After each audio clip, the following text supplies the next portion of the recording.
शांति ओम शांति ओम शांति। ॐ गजाननं भूतगणादिसेवितं कपितजम्बूफलचारुभक्षणम् उमासुतं शोकविनाशकारकं नमामि विघ्नेश्वरपादपङ्कजम्।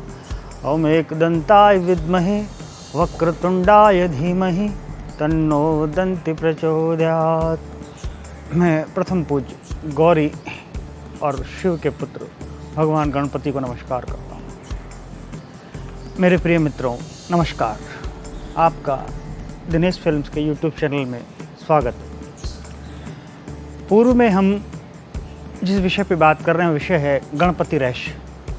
गणपति रहस्य भाग 1 में हमने आपको गणपति के कुछ तथ्यों के बारे में अवगत कराया और गणपति पूजन यानी चतुर्थी तिथि को पूजन का मुहूर्त का समय क्या है वो हमने बताया। आज मैं पुनः आपको 22 अगस्त 2020 शनिवार बृहस्पति शुक्ल पक्ष चतुर्थी तिथि गणेश चतुर्थी के पूजन का मुहूर्त बताता हूँ।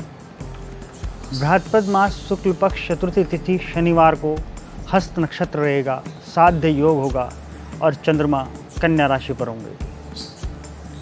गणेश चतुर्थी के दिन चंद्र दर्शन का निषेध है। इस दिन जो भी व्यक्ति चंद्र दर्शन करता है उसको कलंक लगता है। चंद्रमा को भगवान गणपति ने श्राप दिया हुआ है। जो भी गणेश चतुर्थी के दिन चंद्रमा को देखेगा उस व्यक्ति को असामान्य रूप से समाज में अपमानित या कलंकित होना पड़ेगा। इससे बचने के लिए चंद्रमा का दर्शन ना करें। गणेश चतुर्थी को चतुर्थी तिथि शाम 7:51 तक के लगभग है। आज हम गणपति रहस्य के भाग 2 में बात करते हैं गणेश। गणेश शब्द गण प्लस ईश से बना है। गण का अर्थ है वर्ग या समुदाय से और ईश का अर्थ है जो गणों का अधिष्ठाता है। गण शिव के गण या देवता गण। इस ब्रह्मांड में 8 वसु, 11 रुद्र और 12 आदित्य हैं। इन सब के अधिष्ठाता गणपति हैं।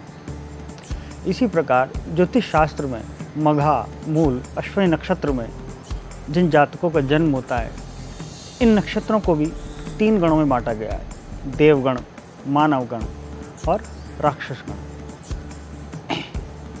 इन गणों के अधिष्ठाता भी भगवान गणेश हैं और छंद शास्त्र में भी 8 गण बोले गए। नगण, भगण इत्यादि इन गणों के अधिष्ठाता भी गणेश ही हैं। गण नामक दैत्य के ऊपर अधिकार पाने के कारण भी गणेश को गणेश कहा जाता है। और अक्षरों को गण बोला जाता है और इनके जो ईश हैं उसको गणपति बोला जाता है। अर्थात गणेश शब्द की व्याख्या वृहद और विस्तृत है। गणेश तत्व की योगियों में बड़ी विशिष्ट व्याख्या है। योगी जन मूलाधार अपने शरीर में स्थित मूलाधार चक्र में अवस्थित पड़ी सुषुम्ना नाड़ी को उदरगमन करते हैं और उदरगमन करने के लिए जिस तत्व का सहारा लेते हैं वह तत्व है गणपति, क्योंकि मूलाधार चक्र के स्वामी गणपति हैं। और कुंडलिनी में सुषुम्ना नाड़ी को उदरगमन कर अपने चित्त की शुद्धि करते हैं और सत, राजस और तामस तत्व से ऊपर उठते हैं। अर्थात गणपति सत्व, राजस और तामस तीनों तत्वों से ऊपर उठने में भी साधक की मदद करते हैं। गोस्वामी तुलसीदास जी महाराज ने रामचरितमानस में प्रथम पृष्ठ पर ही सर्वप्रथम भगवान शंकर और माँ पार्वती की स्तुति इस प्रकार की है: श्रद्धा विश्वास रूपिणो नाम भवानी शंकरो अस्ति। अर्थात श्रद्धा और विश्वास, श्रद्धा भगवती पार्वती को बोला गया है और विश्वास भगवान शंकर को बोला गया है। किसी भी कार्य की सिद्धि के लिए श्रद्धा और विश्वास का होना अत्यंत अनिवार्य है। अगर किसी कार्य में आपकी श्रद्धा है और विश्वास नहीं है तो कार्य की परिणति कभी नहीं होगी। और जब कार्य की परिणति नहीं होगी तो कार्य की सिद्धि नहीं होगी। जब आप श्रद्धा यानी भगवती पार्वती और विश्वास यानी शिव, इन तीनों दोनों का संयोग करेंगे तो इनसे एक तीसरी चीज़ पैदा होगी और वो होगा विघ्न विनाशक गणेश। अर्थात शिव और पार्वती के संयोग यानी श्रद्धा और विश्वास से किए गए कार्य से कार्य की सिद्धि अवश्य होगी। और सिद्धि का फल क्या होगा? आपके कार्य में आने वाले विघ्नों का नाश। वो उसके अधिष्ठाता कौन है? गणपति, भगवान गणेश। गणेश की साधना करने से आपके जीवन के समस्त विघ्नों का नाश होगा और जीवन में मंगल और सौभाग्य की प्राप्ति होगी। मेरा निज मानना है, आज भारतीय संस्कृति में जिस प्रकार का सामाजिक पारिवारिक विघटन हो रहा है, इसका कारण भी हमारी शिक्षा पद्धति में भगवान गणेश की उपेक्षा है। 70 और 80 के दशक तक हमारी शिक्षा पद्धति में जब शिशु विद्यालय पढ़ने जाता था तो उसे सर्वप्रथम गंग गणपते या गणेशाय नमः उसकी स्लेट पर लिखाया जाता था और वर्णमाला के पुस्तक में गैसे गणेश ही पढ़ाया जाता था। लेकिन वर्तमान शिक्षा पद्धति में ये सब परंपराएं समाप्त होती जा रही हैं और अब वर्णमाला में गैसे गणेश की जगह गैसे गधा पढ़ाया जा रहा है।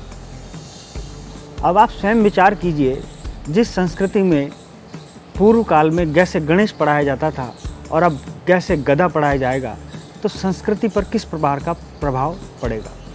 तो मेरा मानना तो अपना निज ये है कि भारतीय संस्कृति में सामाजिक विघटन, अपने बच्चों का, अपने माता पिता का सम्मान ना करना, इसके मूल तत्व में भी कहीं ना कहीं भगवान गणेश की उपेक्षा छिपी हुई है। शिक्षा पद्धति में जो गैसे गणेश की जगह गधा पढ़ाया जा रहा है, ये इसके मूल तत्व में, ये मेरा निज मत है। आज हम गणपति के संबंध में आपको 2 प्रमुख साधनाएं बताएंगे।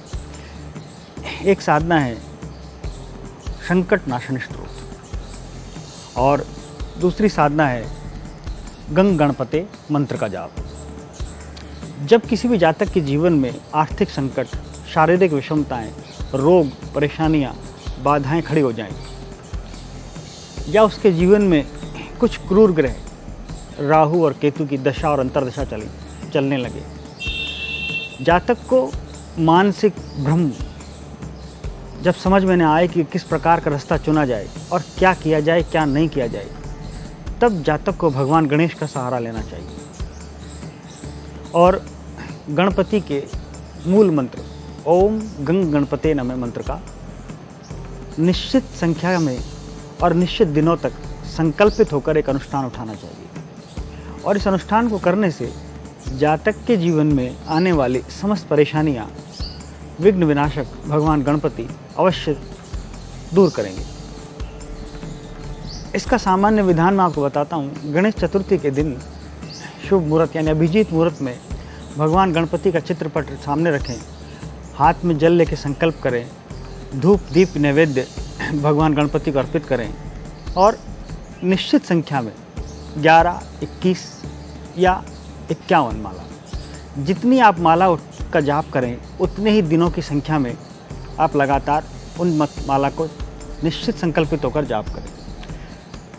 इस प्रकार से आपका जाप करने से आपके जीवन में आने वाली कष्ट परेशानियां अवश्य ही दूर होंगी।